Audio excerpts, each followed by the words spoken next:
Okay, so over the past few months, I've been doing some research into Indigenous rights with a focus on current issues and discrepancies between United States policies and international policies. Today, I'd like to share some of the most important information that I found during my research, and I'd also like to analyze existing policies and discuss what can be done to rectify current weaknesses in US policies.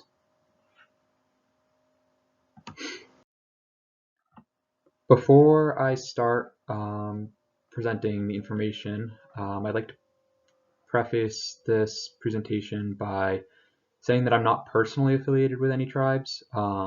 Therefore, I have limited firsthand experience with these issues. I've taken special care to ensure that my resources are authored by, or at least in consultation with, Native American authors. But I also encourage Indigenous viewers to share their personal perspectives and experiences in the comments below.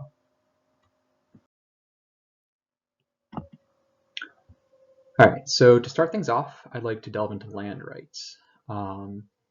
It's a very broad issue, so I'm going to break it down into land rights around the effects of infrastructure projects on Indigenous land, and also land rights around the protection of sacred sites.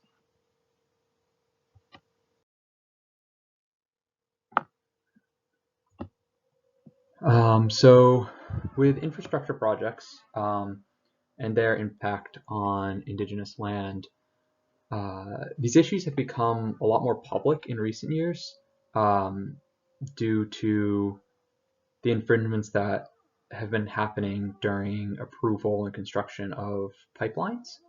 But these issues have also existed for a lot longer of time.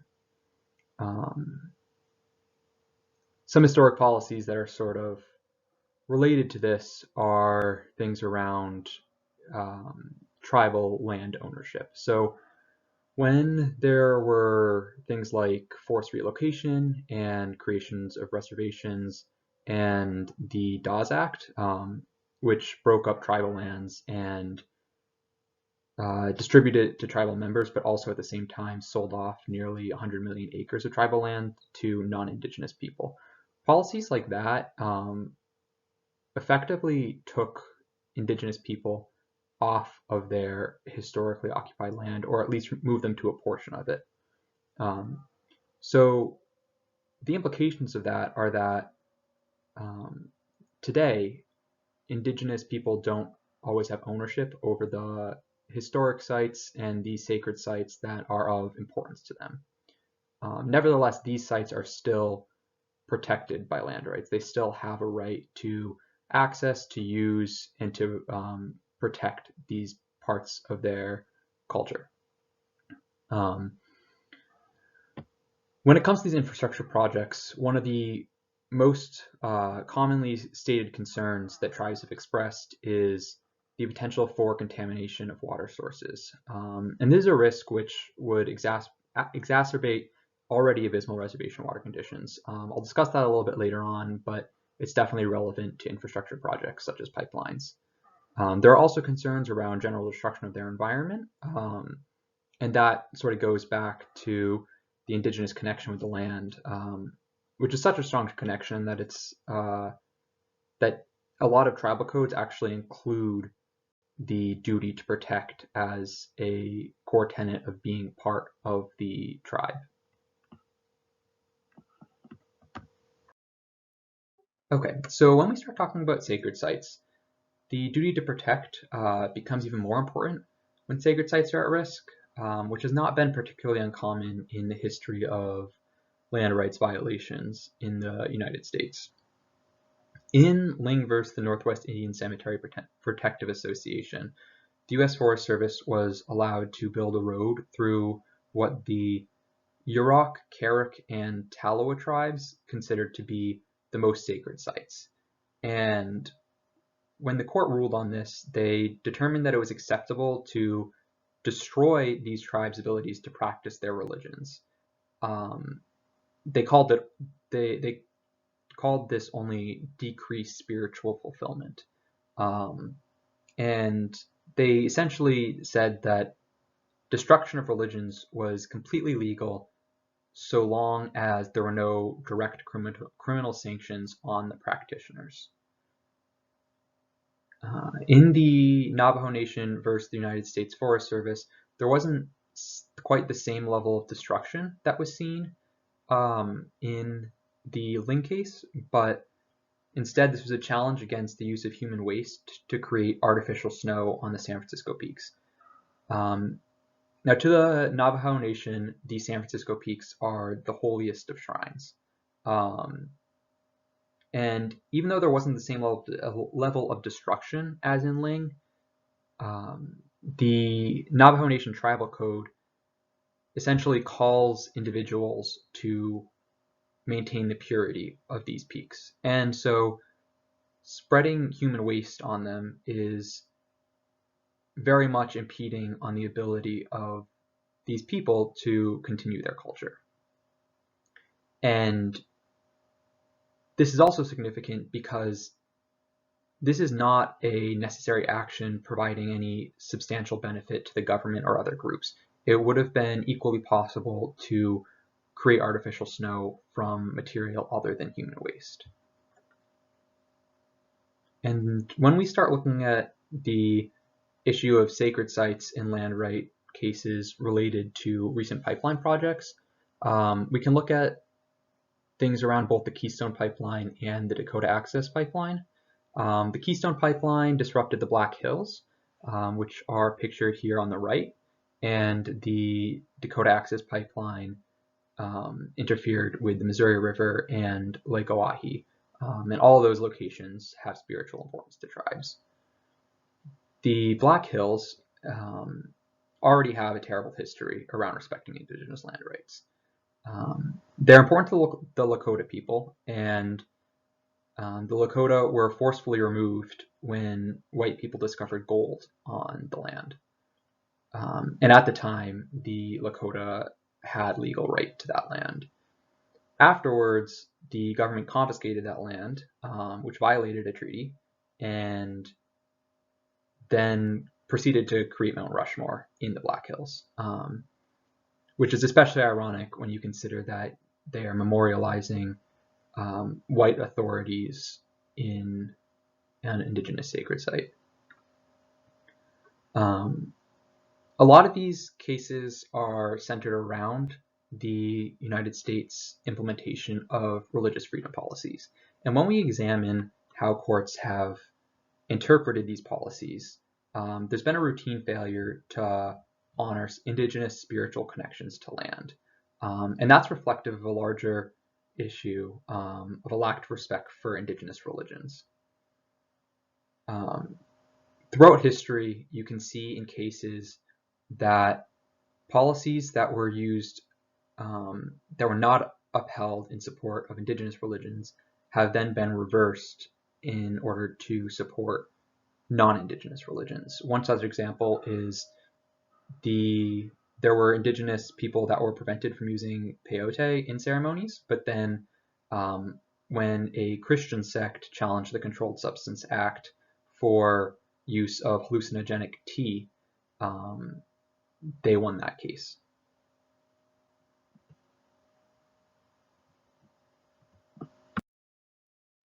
All right, so now I'm going to move on from land rights issues and start talking about reservation conditions. I'll recap to land issues when I talk about policy changes at the end of this presentation. When talking about reservation conditions, I'm going to address three broad categories, which are healthcare, education, and water access. Historically, education has been used as an assimilation strategy. One saying that was used was "kill the Indian, save the man," and this was indicative of the government's attempt to indoctrinate children of Indigenous communities in order to remove their Indigenous culture and instead teach them typical white American culture. And one of the most impactful policies that implemented this perspective was the creation of Indian boarding schools, which happened over the past 2 centuries or so. And in the 1900s, there was a lot of public outrage about the quality of such institutions, and since then there's been a lot of closures and a lot of decreased support and funding for these institutions.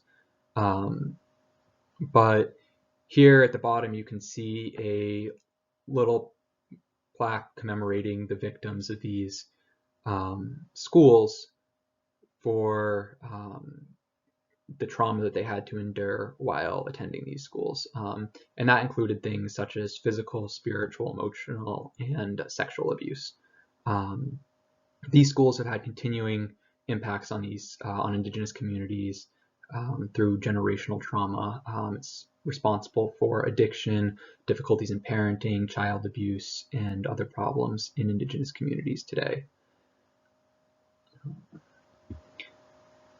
And so around education, the big push by Indigenous leaders today is that Indigenous people should have the right to educate their own children. They need to be in charge of that so that they can pass on their culture and they can pass on their language through the education. And that's a right that stems directly from the Indigenous right to sovereignty and the Indigenous right to self-determination, both of which have already been recognized by the United States government and are also upheld in the United Nations Declaration of Independence, which I will talk more about later when we get into policy. So important aspects of Indigenous education are that right now they are subject to the same United States educational system as other communities in non-Indigenous communities. And this is problematic because Indigenous people have a different way of valuing education, different ways of seeing the world. The idea of Indigenous ways of knowing are a representation of sort of a different perspective on education. And it incorporates things like different sources of knowledge, such as revelations through dreams or intuition. And it also emphasizes things more than just human interaction. It recognizes knowledge comes from relationships with things like plants and animals and objects which many people that are not Indigenous would consider to be inanimate.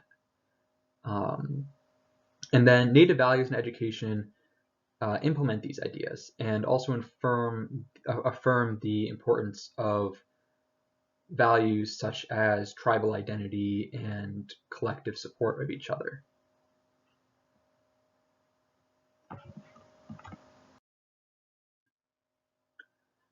And talking about healthcare, I'm going to give a little bit of an overview of the history again. And so healthcare has been recognized as a right by the federal government since the late 19th century. And that was established under the Treaty of Fort Laramie.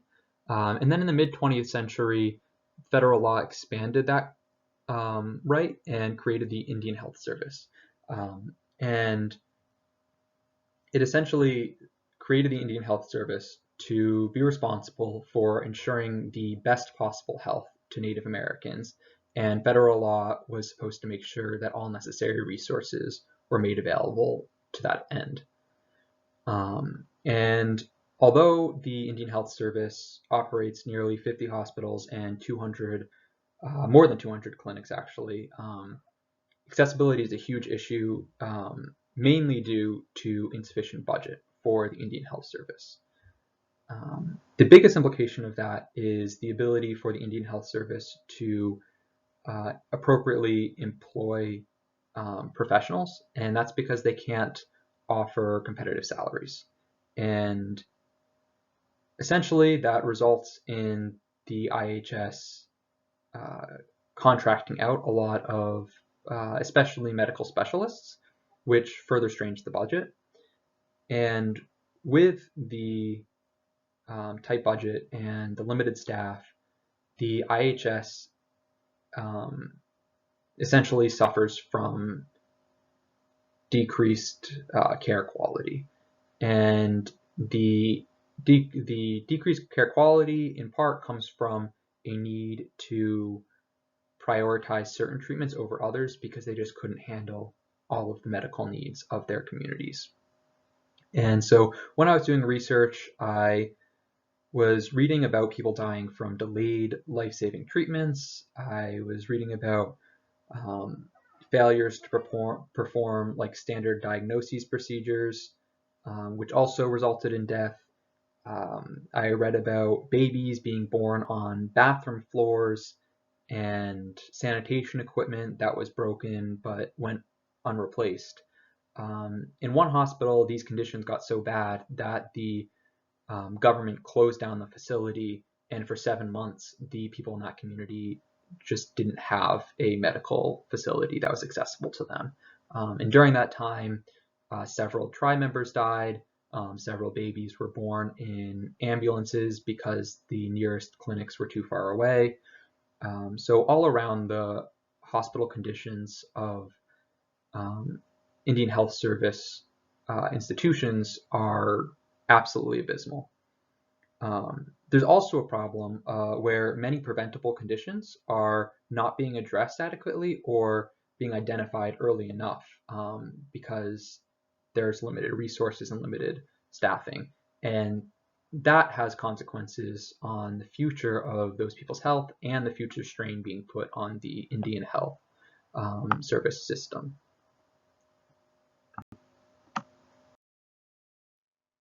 All right, so onto water access. The water access in Indigenous reservations really resembles third world countries more than it resembles most of the United States society. If they were indicated on this map, they would be most reservations would be this middle red color. So only 40 to 55% of Indigenous communities have access to safe drinking water. In addition to that, many houses lack access to sanitation facilities like sinks, toilets, showers, baths. They're also overcrowded. And when talking about contamination of the water, there are pollutants ranging from uranium and arsenic to things like fecal matter and other disease-causing pathogens.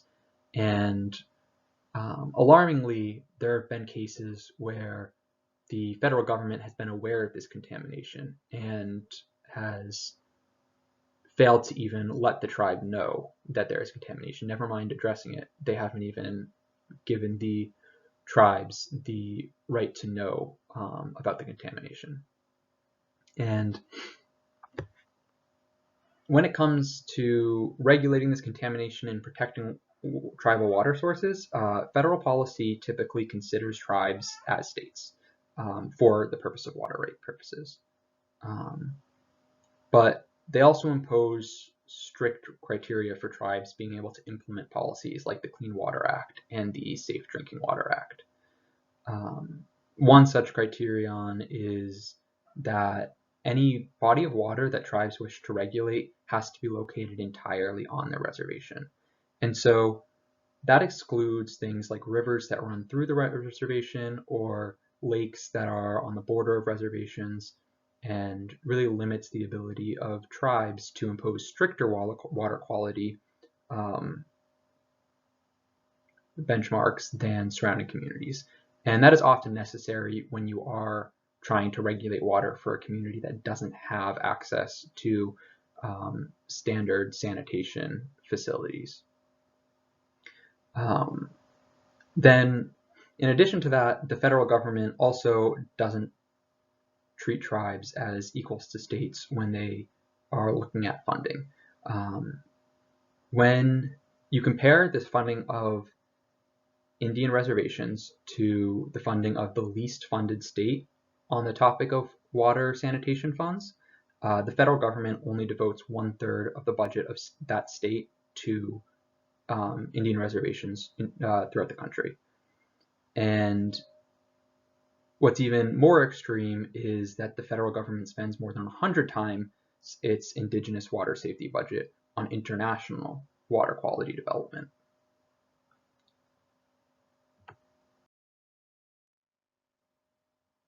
Okay, so now I'm going to start talking about some action items. So we're going to get into how we can address these issues. Okay, so to kick things off, I'm going to talk about some policy changes.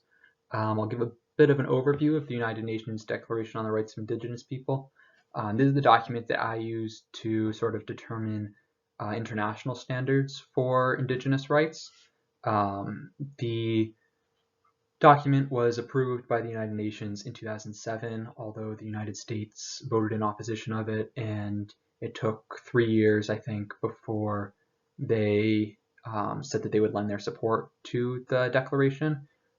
They still have yet to implement much policy that is reflective of the Declaration on the Rights of Indigenous Peoples, but they have said that they will support it.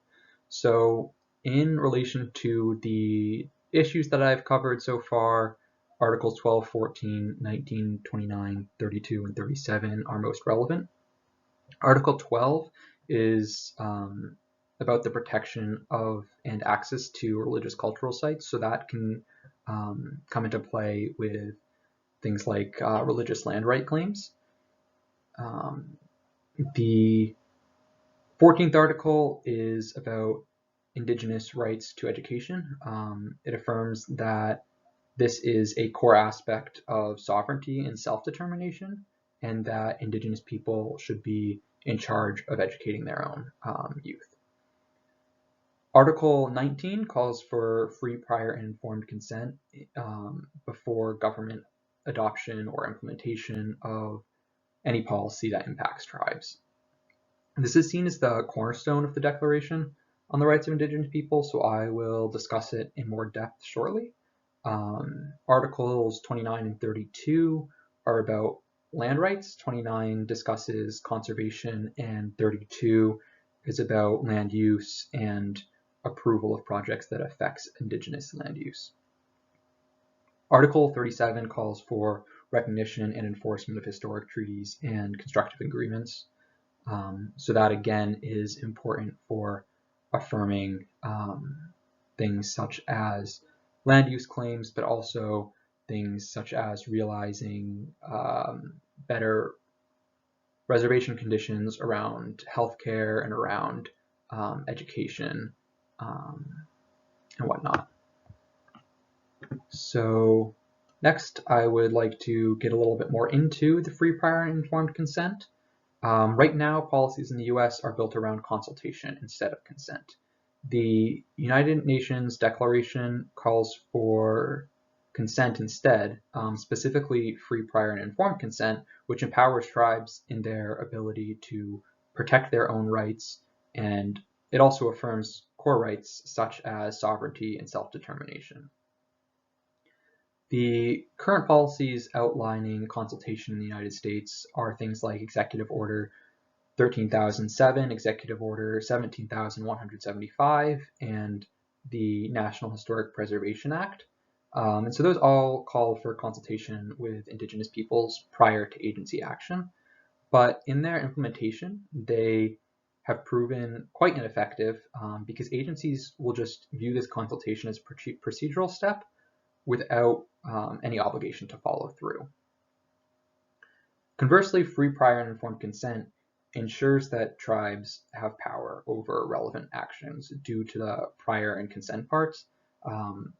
The free and informed aspects exist more to ensure that the consent is being given under just circumstances.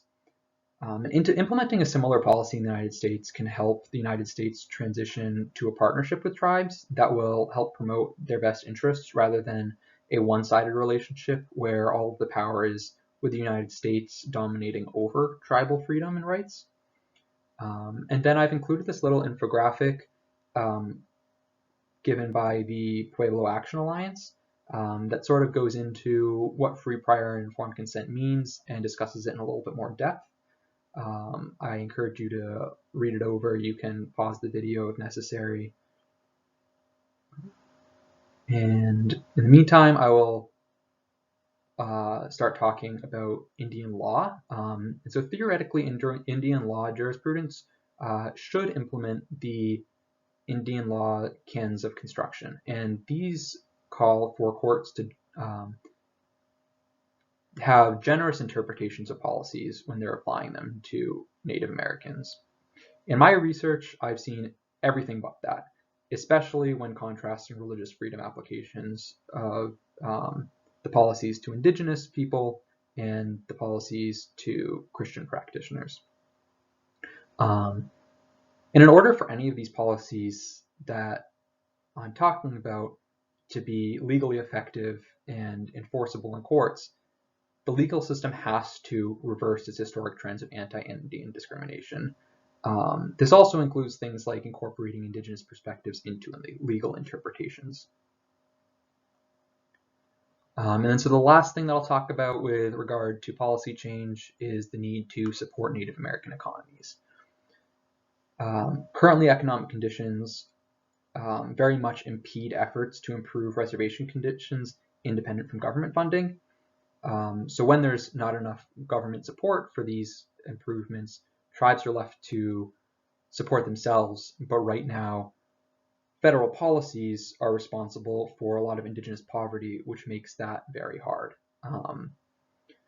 For example, states are allowed to tax reservation economic activity, but they aren't obliged to provide proportional services to reservations. So what happens in a lot of cases is reservation communities are being required to pay a lot to their encompassing state without receiving services in return. States are also given authority over a lot of on-reservation economic development, such as when a tribe wants to open a casino, the final decision is made by the state instead of by the tribe. And so that is certainly an interference with tribal sovereignty, but it also is impeding Native Americans' ability to develop their own economies in order to be able to support themselves in the future. There are also issues where federal policies restrict economic development through Indian tax laws, which essentially make it ineffective for reservations to tax economic activity. And then there are also policies which restrict tribal use of economic development strategies, such as using loans and whatnot.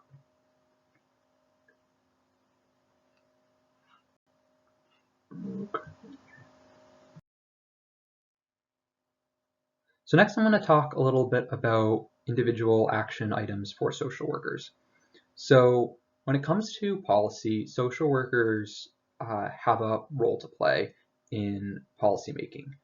They can contribute to policy design, they can take part in advocacy, and they can also support effective implementation. So with advocacy, social workers can both advocate for policies to the public, and they can also play a role in advocating for policies with political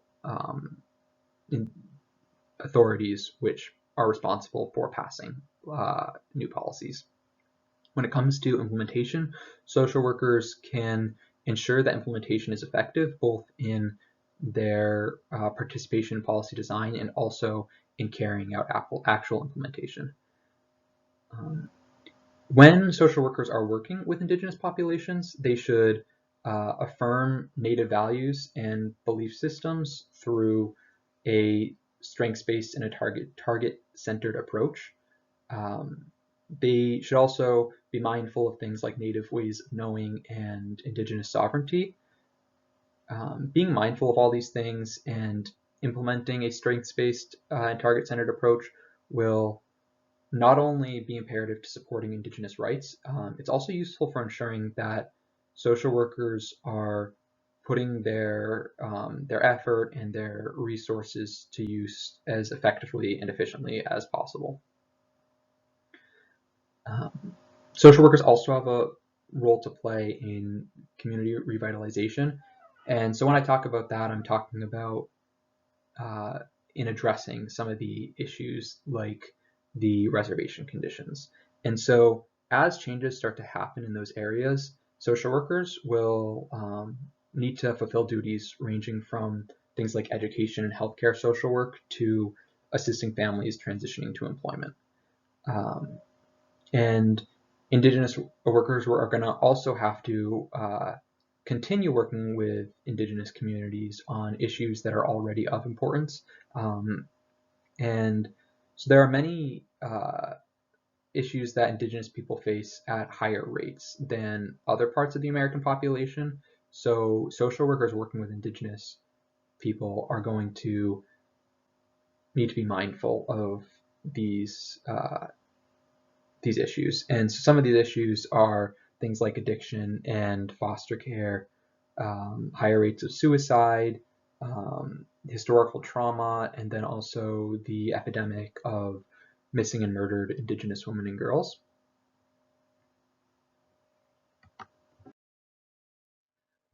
Then there's also some collective action steps that anybody can take.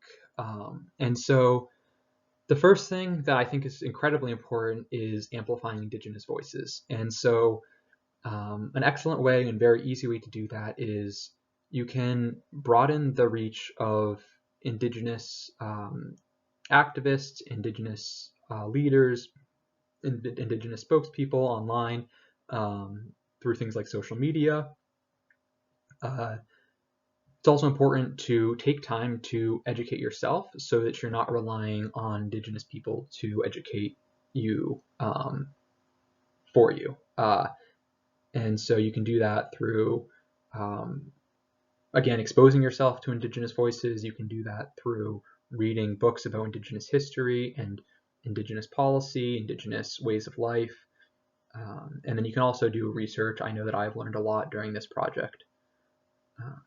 You can also show up in support of Indigenous goals when there are protests going on, because there's certainly still a shortage of recognition of Native American rights, and there is certainly going to be more protests in the future.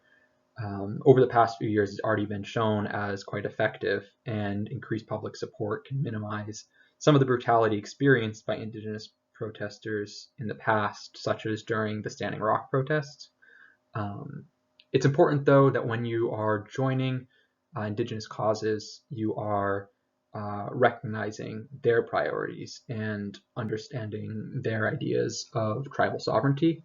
There has been some contention recently around Indigenous causes being co-opted by environmental groups who will come in and say that they're acting for Indigenous interests, but actually just using the issues to further their own agendas. Anybody can also participate in policy advocacy. You don't have to be a social worker, you don't have to be a politician.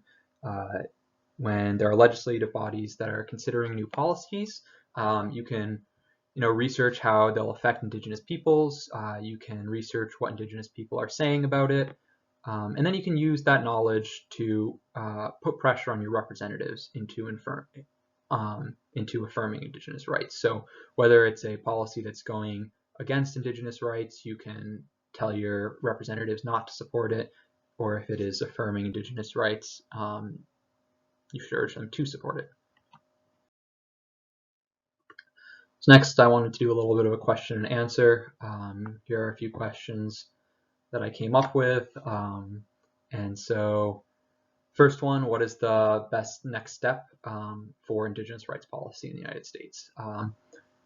Typically, I defer this to Indigenous leaders. I think that my research did not comprehensively address Indigenous rights on all fronts, but with my perspective and just considering the issues that I have discussed here, I think that adopting the Declaration on the Rights of Indigenous Peoples would be the most direct way to sweeping and meaningful change. But there are also smaller policy goals that I think could be good next steps, and that includes things like incorporation of free, prior, and informed consent into U.S. policy, or things like addressing the lack of resources being given to tribes to support existing policies.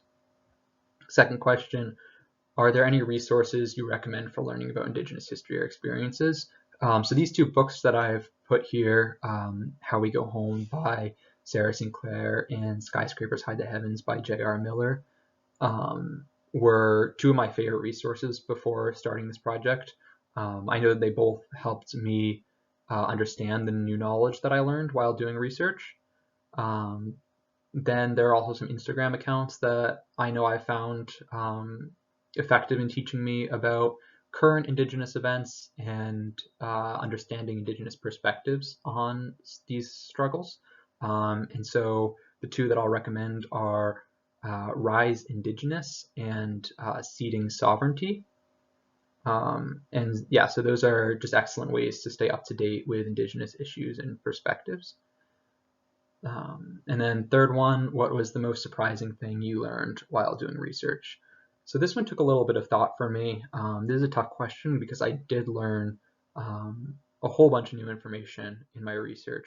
I think the most surprising was probably the how similar the conditions of water access on reservations are to the conditions around water access in third world countries. And I think that the most frustrating thing that I learned was probably how anti-Indian courts have been in their interpretations of laws, especially in contrast to legal interpretations of religious freedom acts when applying them to Christianity.